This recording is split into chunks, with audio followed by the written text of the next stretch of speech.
Hey guys, welcome down to PurSang Argentina, here their North American location in Costa Mesa, California. My good buddy John Bothwell, who came with us on All Cars Go to Heaven. The dude is a legend. He's one of my favorite people. Just really drives old cars the way we all want to see somebody drive old cars. Thanks, John. Good to see you again. Hey, good to see you. And this is a really interesting car we're going to get to check out today and hopefully have a quick go-in. John, tell me about your current daily driver. My current daily driver is it's a post-war car, first of all, unusual for me, but this is a 1958 AC Aceca. And I'm driving this car as my daily because this is the only post-war car that was ever made that's powered by a pre-war engine, which I think is cool. You're like Mr. Pre-war. I am Mr. Pre-war. You are. And so tell me about the significance of a post-war car with a pre-war engine. Well, to me, the significance is that it's really, paying homage to the fact that only pre-war shit can get it done. Because here's a post-war car, but they still need a pre-war power plant in it. But anyway, biases aside, what we're looking at is an AC Aceca. Obviously, the base of a Cobra would be a Cobra. This is a closed body version. The engine is from a 328 BMW. It's an awesome inline six engine with three carburetors. Yeah. From a pre-war 328 BMW. That's right. Look at that. You can tell immediately why Carroll Shelby saw this engine bay and went, I think we could do a little more with this. Well, yeah, and especially for how this car handles. I mean, this is an amazing driving car for 1958, so far ahead of its time.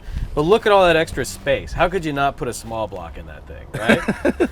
I'm tempted to do it, you don't want to ruin a car that's worth this much, but believe me, I've had my moments of, maybe we could put this on a rack and save the motor and just see how it would do with a little V8 in it. Do you, this car you mentioned is original paint, actually, which is amazing for a 60-year-old, 70-year-old car. It is factory paint. This was the last car that they painted, in fact, before they went out of business. Pop the hatch for me back here. So what does this car weigh, do you think? Oh gosh, I'm gonna guess probably around 1,900, 2,000 pounds. And how much power does the 328 motor make? 150 horsepower. So it's a 4-speed manual? 4-speed manual. Beautiful interior. Is that a speaker for a radio? What is that? In between the seats? Yeah, that is a speaker. Very, very cool stuff. It's so pretty, and you can really tell like the later 50s Ferraris and Aston Martins and all them had kind of the same design language. Oh, the design language in this is an amalgamation of so much stuff that you would see after the fact. I mean, you look at it from this angle, you almost have a little bit of Aston Martin. You look at it from the back, there's a little bit of short wheelbase Ferrari. I mean, there's all kinds of things that kind of went into the pot to make this car. But of course, those other cars came after, so these guys were definitely ahead of their time. It's amazing, and it's very, very pretty. I can't believe it's your daily driver, but that's very you. It is very. I mean, look at the guy. This is very you. So, 4-wheel drum brakes. 4-wheel drum brakes. Yeah. Okay. Is independent rear suspension or solid rear? Solid rear. Solid rear. Okay. So what is the one thing before we get in this car and have a go? What is there one thing I need to know about this car? I don't think there's one thing. I mean, for me, the steering wheel is my favorite part because it's a perfect steering wheel. If you drive cars a lot, you know that a steering wheel is what connects you to the car. And so important. This thing really makes you feel like you are one with the road. Show me the blinkers. This is the turn signal right here. So neat. And then you've got the overdrive. Overdrive. On the left. They only make 25 of these cars that have factory overdrive. So very, very rare car. Very rare car. So can we? What do we think this thing might be worth if you took it to Mecum or to RM or something? This particular car, 350, 400. I could see that. It's pretty enough that I could see it pulling that for sure. And the original paint really does sell it. Yeah. All right. Well, let's go for a drive. This one's more normal, right? This is a normal car. Key, starter, button. It's alive. There we go. 4-speed gearbox. 4-speed, you got it. And normal pedals, normal everything. So the Aceca is basically, wait, that's third. That's there you first. Go. The Aceca is an Ace Coupe. This is a coupe version of what many people recognize as the iconic Shelby Cobra, AC Cobra.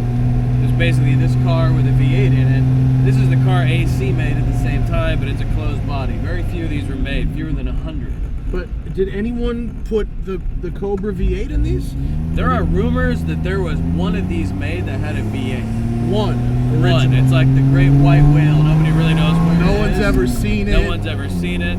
But apparently in period one was done. Believe me, I'm tempted to do it with this. I'm always tempted. But unfortunately the math doesn't work out on that. The math never works out on that kind of thing. It's just too valuable. Yeah. So I'm sorry we're not in the canyons. John, he's in Costa Mesa. There's no canyons here. We'd have to spend a whole day We'd have to drive 3 hours just to get to the canyon. canyon. So we're PCH cruising. But it's small in here. I mean, my head hits the roof. The rim of the steering wheel hits my thighs. But I can drive with shoes on. The pedals are pretty normal. You wear shoes, that's a plus. Wearing shoes is, in fact, a big plus. Listen to it, it's silky, silky smooth. So this engine from the BMW 328 was developed when? In the late 30s. So this was a 20-year-old engine, pretty much, by the time it made it into this car. This was an old pre-war engine by the time it came into this car. Why did they Bristol used it. A lot of different people used this motor and tagged it different things, and it was a good motor. Why such an old design? Just because they had no money and that's how they did it? It was like, I think for those guys, if it ain't broke, don't fix it. And this was a car that was so ahead of its time. They were trying out new things, right? Yeah. Look at this car, 1958, way ahead of its time. They hadn't figured out yet that maybe we should make a new engine to go with this new design, right? Yeah. How much power does this engine make? Like 100 or something? Yeah, it's like 100, 120, maybe 100. I don't know. It's not a whole lot. It revs up nice and smooth, and it's got. Come on, second gear. It's a poppy little motor. What is? All right, fuck it. I'll just coast. Why can't I find second gear? I don't know. There it is. No, that's third. That's third. Second is just straight back. Wait, I don't know what it is about. That's third. That's third. There you go. There's first. How is it that the Bugatti, which is 30 years older than this, is way easier to shift? Well, it just means, Matt, that you have good tasting cars. I guess. It's got, I mean, that really... If you asked me, without telling me what car this was, and rev this engine out and said, this is a vintage version of some kind of, Yeah. I could probably tell you it was a BMW inline 6. Yeah. Like, I can hear a connection to the E36 M3. You can hear that? Yeah. Wow. That's a good ear. This has a very BMW inline 6 snarl to it. Wow. That's cool. You can recognize that. I feel like I mean, maybe I'm being presumptuous, but I feel like I can. That's really cool. And this is, I mean, if you're a little smaller than me, this is a nice little touring car. Oh, it's an amazing car. It's so comfortable. It's so small. It's tight. It rides well. How about the feel of that steering wheel? The wood wheel is incredible. The blinkers, which have now come full circle, because like the new Lambos have that. And it's very, very direct. There's like an inch or two of dead zone, but then it really changes direction. And in the turns, this thing really eats it up. It's an incredible handling car. I bet, but I can really see how Carroll Shelby would show up at the factory and go, you know what this needs? More horsepower. Yeah. It feels right for it. Yeah. Although, man, does that sound spectacular. Can I put my window up? I don't even know if I can move my leg. Here we go. How about with a closed cockpit? Fully enclosed now. That sounds great. What's the red line on this guy? 5,000.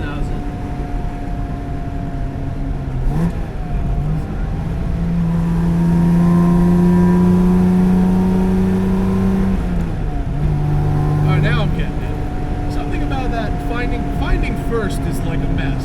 You're so used to old cars, but if you're not used to old cars, finding first is tricky in this thing. It's the fun of driving these, though. Is there's a unique challenge that comes with every car. Oh, it They all keeps have you their on your quirks. toes. Keeps you on your toes. No, this car has 75,000 original miles. Original miles. But it's also fully restored. Yeah, right? yeah. The paint is original. But you know, mechanically the car's been restored, engine compartment, and then engine rebuilt, all the mechanicals. But the body and the paint is original. And the interior as well has been restored, I'm Yes. right? Come on. And these, I was going to go a little past. Oh, sure. It's really, I mean, this view out of the bonnet, I haven't driven, but I have, wow, it's getting hot in here though. I haven't driven, but I've sat in several Ferrari 250 variants. Okay. It's the same view. This gauge cluster, it's like exactly the same. Yeah. Someone clearly... There's a lot of stuff in later cars that I feel were copied from this, or like what? Borrowed. Well, just like what we were talking about earlier, the design language. You look at so many features of the lines of this car. Look at it from a back three-quarter view. There's a little bit of Ferrari. You look at it from the side or the front. There's a little bit of Aston Martin. You look at it from a certain three-quarter view from the front. You can see a little bit of E-Type. I mean, there's definitely a lot of ideas that this helped fuel in subsequent European and British sports cars. And also, this was one of the first hatchbacks, right? It was, yeah. I think the Aston DB2 was the first hatchback. Right. But what was that? That was early 50s, right? Yeah, that was just 50s? a little bit before this car. So, and actually you have quite a large cargo compartment. A boot, as boot, it were. Yeah. You could fit a nice quality weekend's worth of stuff back there. Put a nice cooler back there. Yeah. Does this is a speaker, but where's the actual radio? I don't know if that's a speaker or what. I guess that is a speaker. There's a box back here that's got spare shit in it, and I think there's probably an original speaker. I've never really opened that box. You know, every time I buy an old car, it comes with a box, and it's like basically here's the stuff the restorer didn't want to dick with, and it's in that box, and I just leave it alone.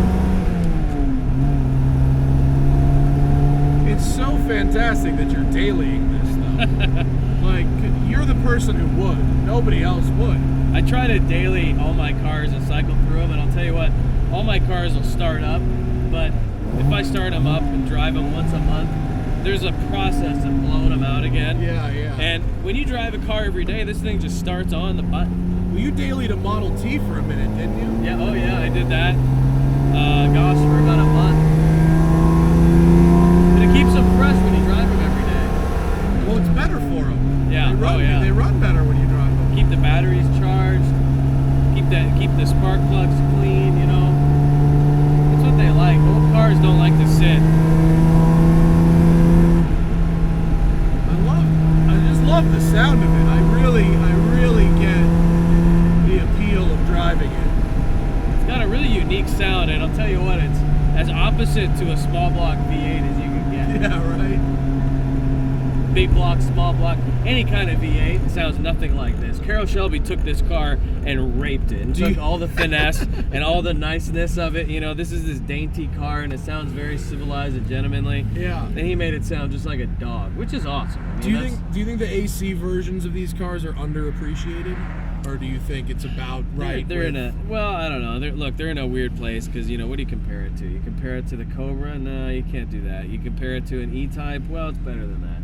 You compare it to an Aston Martin? Well, they're getting closer, but it's not quite. It's just the AC, I think, is known in large part because of what Shelby did with it. But then again, Shelby did what he did with these cars because these cars had something to offer. I mean, he didn't go and put a V8 in a damn E-Type. You know, he chose this car. Yeah.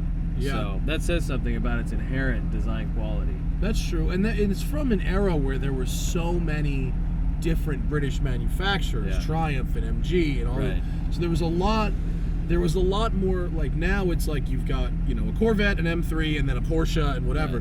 Before there was a lot more middle ground. This is definitely on the higher end of the British sports car food chain. Yeah. I mean, better than an E-Type, definitely. MGs, Triumphs, forget about it. Yeah. I mean, when you say better than E-Type, do you think it drives better than an E-Type? Oh, hell yeah. I drove an E-Type once. I thought it was nice. I think they're nice too. I got rid of my E-Type, honestly, because I like driving this more. On the one hand, so tempting to put a V8 in it. Oh God, yeah. You know, especially like a 260, like a fairly period, you know, a smaller one. On the other hand, it's really charming as is. It's a very charming little car. and it's got its own history, you know, being one of only 25 cars with overdrive, being less than 100 ever made. It doesn't need the V8. It's got its own thing. Yeah, it's got a lot of character just all by itself. I don't feel it's wanting. Not really, no. I mean, it accelerates nicely. It revs really good. The gearbox is a bit of a challenge, but for me. For me. You're totally right. For me, I mean, you know, on these videos, I'm expected to just hop in the car and go. Right. And with a car that is old, I didn't think the Bugatti would go as well as it did. I thought that would be a mess. As it turns out, this one is actually a bit trickier for me. For you, yeah, which I didn't expect, but like that's awesome. Just the way it goes with old on the cars. Bugatti, you know. John Bothwell, PurSang Argentina. I mean, they I don't even know what the word. They build the most beautiful pre-war vintage cars. This one is just his daily driver, but even this is spectacular. Didn't build it, but thanks for letting me have a go. Well, hey, thanks for coming. Always good to hang out with you. And check out his Instagram, PurSang Argentina, and Vitesse Collection. And if you happen to be in the market for like a $250,000 nut and bolt perfect Bugatti, give me a call. Pre-war Alpha, Model T, any of that, anything old and weird that most people think you don't want, that you actually do. You actually do. You actually do. Come find me if you're into pre-war cars. Come find me. We'll hang out. We'll smoke a cigar. We can be friends. Yeah. See you guys later. Thanks for watching. Goodbye.